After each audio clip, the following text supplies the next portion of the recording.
మా ఆయన ఇలా అడుగుతారని అస్సలు అనుకోలేదు. అయితే ఎంగేజ్‌మెంట్ తర్వాత మా అమ్మ, నాన్న, మా అత్తమ్మ వాళ్ళతో పాటు మా ఆయనని లంచ్‌కి ఇన్వైట్ చేశారనమాట. అయితే ఇంటికొచ్చాక బిర్యానీ చేసి పెట్టి మా ఆయనకి వడ్డించాము. వడ్డించిన తర్వాత నిజం చెప్పు ఎక్కడ ఆర్డర్ చేశారు? ఏ రెస్టారెంట్ నుంచి తీసుకొచ్చారు? అని చెప్పేసి అడిగారు.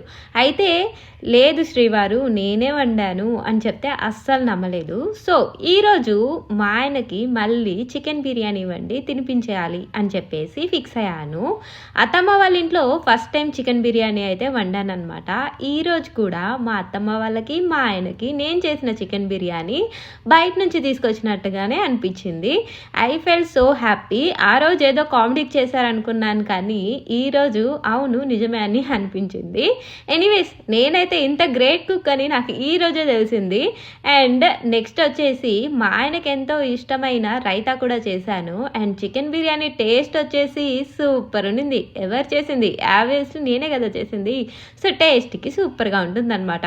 నేను చేసిన బిర్యానీ మా చెల్లి కంటే చాలా ఇష్టం అనమాట. సో తొందరగా వెళ్ళేసి తనకు కూడా హాట్గా బిర్యానీ ఇచ్చేసి ఇంకా మేమైతే బయలుదేరిపోయాము. ఈరోజు అయితే మా ఊర్లో పోలేరమ్మ తల్లి దేవర అయితే జరుగుతుందనమాట. దేవర అనొచ్చు, జాతర కూడా అనొచ్చు. ఈ మధ్య జాతర అంటే చాలా ఇష్టం పెరిగిపోయింది. ఈవినింగ్ టెంపుల్కి వెళ్ళాలి. వీడియో అనిపించింది కామెంట్ చేయండి.